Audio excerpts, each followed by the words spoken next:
Good morning বন্ধুরা। আজ হলো 15 জুলাই বুধবার। আজকের বরাক উপত্যকা তথা আসামের শ্রীভূমি, শিলচর, হাইলাকান্দি এবং ভারতের বিভিন্ন প্রান্তের আজকের সকালের বিশেষ বিশেষ খবরগুলি হল: 9 বছরে ঋণ 4.5 গুণ, রাজ্যের দেনা 1.61 লক্ষ কোটি, 18,582 কোটি 50 বছরের সুদমুক্ত ঋণ। বিধানসভায় বিস্তারিত হিসাব দিলেন অর্থমন্ত্রী। গত 9 বছরে অসম সরকারের ঋণের পরিমাণ প্রায় 4.5 গুণ বেড়েছে। 2016 সালের মার্চ মাসে যেখানে রাজ্যের মোটে ঋণ ছিল 65,690 কোটি টাকা, সেখানে 2025 সালের 31 মার্চ পর্যন্ত তা বেড়ে দাঁড়িয়েছে 1,61,761 কোটি টাকায়। তবে এই ঋণের মধ্যে 18,582 কোটি টাকা কেন্দ্রের দেওয়া 50 বছরের সুদমুক্ত ঋণ হওয়ায় প্রকৃত সুদমুক্ত ঋণের পরিমাণ 1,43,179 কোটি টাকা। মঙ্গলবার বিধানসভার বাজেট অধিবেশনে বিধায়ক আব্দুর রহিম আহমেদ, নুরুল ইসলাম, আব্দুল কালাম, রশিদ আলম এবং আসিফ মোহাম্মদ নজরের প্রশ্নের উত্তরে এই তথ্য তুলে ধরেন অর্থমন্ত্রী জয়ন্ত মল্ল বড়ুয়া। মহার্ঘ ভাতার 5 মাসের বকেয়া নয় কর্মচারীদের, ইঙ্গিত অর্থমন্ত্রী জয়ন্ত মল্ল বড়ুয়ার। সরকারি কর্মচারীরা মহার্ঘ ভাতার 5 মাসের বকেয়া পাচ্ছেন না, সেটা স্পষ্ট হয়ে গেল। 5 মাসের বকেয়া মহার্ঘ ভাতা দেওয়ার কথা না বলে কেন্দ্রের সমাহারে মহার্ঘ ভাতা দেওয়ার কৃতিত্ব দাবি করেন অর্থমন্ত্রী জয়ন্ত মল্ল বড়ুয়া। তিনি বলেন, দেশের মাত্র 6টি রাজ্য কেন্দ্রের সমাহারে 60% করে মহার্ঘ ভাতা দিচ্ছে কর্মচারীদের। সেই তালিকায় রয়েছে অসম। ফলে আমাদের জন্য গর্বের বিষয় এটা। মঙ্গলবার বিধানসভায় সরকারি কর্মচারীদের 5 মাসের মহার্ঘ ভাতার বকেয়ার কথা তুলে ধরেন কংগ্রেস বিধায়ক জাকির হুসেন শিকদার। তিনি বলেন, কেন্দ্রীয় সরকার জানুয়ারি মাস থেকে মহার্ঘ ভাতা দিয়েছে সরকারি কর্মচারীদের, সেখানে অসমে কর্মচারীদের বকেয়া দেওয়া হয়েছে জুন মাস থেকে। তাই জানুয়ারি মাস থেকে সরকার কর্মচারীদের বকেয়া দেবে কিনা তিনি জানতে চান। জবাবে অর্থমন্ত্রী ঘুরিয়ে কর্মচারীদের মহার্ঘ ভাতার 5 মাসের বকেয়া না দেওয়ার কথা বলেন। প্রতি বছরের মতো এবারও কাছাড় জেলার নরসিংপুর শিক্ষাখণ্ডের অন্তর্গত পালংঘাট ক্লাস্টারের উদ্যোগে এবং অসম গণিত শিক্ষায়তন কাছাড় জেলা শাখার সহযোগে পাই অ্যাপ্রক্সিমেশন দিবস উপলক্ষে বরাক উপত্যকা ভিত্তিক এক অনলাইন গণিত কুইজ প্রতিযোগিতার আয়োজন করা হয়েছে। সম্পূর্ণ অনলাইন মাধ্যমে 2টি পর্যায়ে এই প্রতিযোগিতা অনুষ্ঠিত হবে 16 জুলাই। এতে শুধু বরাক উপত্যকার কাছাড়, শ্রীভূমি এবং হাইলাকান্দি এই 3 জেলার ছাত্রছাত্রীরা অংশগ্রহণ করতে পারবে। কুইজটি হবে ইংরেজি মাধ্যমে। গণিতে আগ্রহী নবম, দশম এবং দ্বাদশ শ্রেণীর ছাত্রছাত্রীরা অনলাইনে রেজিস্ট্রেশন করে কুইজে অংশ নিতে পারবে। রেজিস্ট্রেশনের জন্য কোনো পরীক্ষা শুল্ক লাগবে না। আয়োজক প্রণয় পাল জানান, প্রশ্নগুলি মূলত পাটিগণিত, বীজগণিত, জ্যামিতি, ত্রিকোণমিতি, সংখ্যায়ত্ত, সমন্বয়, সংহতি, সম্পর্ক এবং ফাংশনের উপর ভিত্তি করে তৈরি।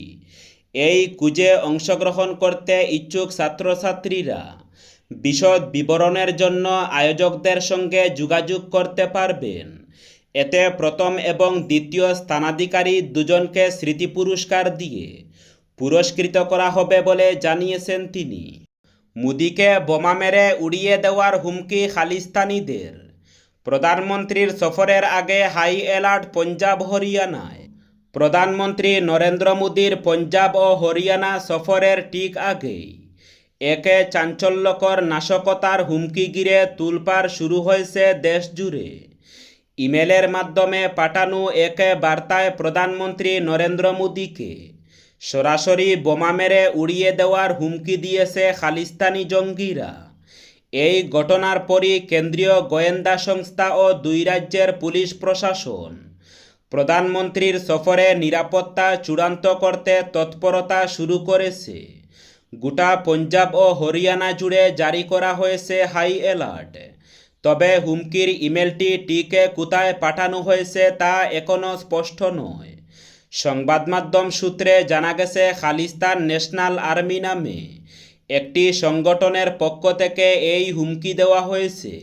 ইমেলে বলা হয়েছে শুক্রবার হরিয়ানার জিন্দে মুদির সভায় বোমা হামলা চালানো হবে। একই দিনে চণ্ডীগড়, মোহালি ও জলন্ধরের বিভিন্ন স্কুল, রেল স্টেশন এবং গুরুত্বপূর্ণ স্থানে আইইডি বিস্ফোরণ ঘটানোর হুমকিও দেওয়া হয়েছে। হাইলাকান্দি পুরসভার তরফে স্থানীয় সমস্ত ব্যবসা প্রতিষ্ঠানকে আগামী 21 জুলাইয়ের মধ্যে ট্রেডে লাইসেন্স নবীকরণ করতে এবং সমস্ত বকেয়া পাওনা পরিশোধ করার জন্য একটি জরুরি গণবিজ্ঞপ্তি জারি করা হয়েছে। হাইলাকান্দি পুরসভার চেয়ারম্যান মানব চক্রবর্তীর স্বাক্ষর করা বিজ্ঞপ্তি অনুযায়ী সমস্ত বর্তমান ব্যবসা মালিকদের 21 জুলাইয়ের নির্দিষ্ট সময়সীমার মধ্যে লাইসেন্স নবীকরণ প্রক্রিয়া সম্পন্ন করতে হবে এবং সমস্ত বকেয়া মিটিয়ে দিতে হবে। যে সকল ব্যবসায়ী বর্তমানে কোনো ট্রেডে লাইসেন্স ছাড়াই ব্যবসা পরিচালনা করছেন তাদেরকেও জরুরি ভিত্তিতে আবেদন করার আহ্বান জানিয়েছে হাইলাকান্দি মিউনিসিপাল বোর্ড। এই নতুন আবেদনগুলি ব্যক্তিগতভাবে মিউনিসিপাল বোর্ডের কার্যালয়ে গিয়ে অথবা অফিসিয়াল অনলাইন পোর্টালের মাধ্যমে প্রক্রিয়াভুক্ত করা যাবে বলেও জানানো হয়েছে। অন্যদিকে প্রশাসনের পক্ষ থেকে এই নিয়মের কঠোরভাবে প্রয়োগ করা হবে বলেও স্পষ্ট জানিয়ে দেওয়া হয়েছে। আগামী 22 জুলাইয়ের পর থেকে একটি সরকারি পরিদর্শন কমিটি বা ইনস্পেকশন কমিটি শহর জুড়ে অভিযান চালাবে। এতে যদি কোনো প্রতিষ্ঠান মেয়াদোত্তীর্ণ লাইসেন্স নিয়ে অথবা বকেয়া অর্থ পরিশোধ না করে ব্যবসা পরিচালনা করতে ধরা পড়ে তবে 1956 সালের মিউনিসিপাল অ্যাক্ট বা পুরসভা আইন অনুযায়ী তাদের বিরুদ্ধে কঠোর আইনি ব্যবস্থা নেওয়া হবে। কাছাড়ে যৌথ এনফোর্সমেন্ট অভিযান, জরিমানা আদায় 11.11 লক্ষ টাকার বেশি। কাছাড় জেলা জুড়ে জেলা টাস্কফোর্সের পরিচালিত যৌথ এনফোর্সমেন্ট অভিযানে ট্রাফিক ও পরিবহন আইন লঙ্ঘনের বিরুদ্ধে ব্যাপক ব্যবস্থা নেওয়া হয়েছে। গত 4 জুলাই থেকে 12 জুলাই পর্যন্ত চলা এই অভিযানে মোটে 11,11,500 টাকা জরিমানা আদায় করা হয়েছে। এ সময় জেলার বিভিন্ন প্রবেশপথ ও প্রধান সড়কে প্রায় 2,350টি যানবাহন পরীক্ষা করা হয়।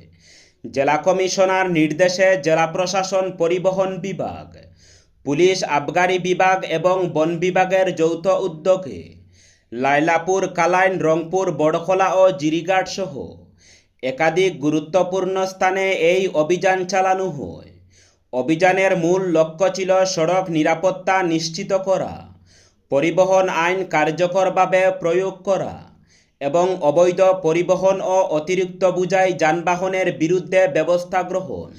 জানা গেছে গত 2 জুলাই জেলা কমিশনার কার্যালয়ে অনুষ্ঠিত এক পর্যালোচনা বৈঠকে খাদ্য, গণবণ্টন, ভোক্তা বিষয়ক ও সমবায় এবং আবাসন ও নগর বিষয়ক মন্ত্রী কৌশিক রায় এবং কাছাড়ের অভিভাবক মন্ত্রী কৃষ্ণেন্দু পাল যৌথভাবে সভাপতিত্ব করেন।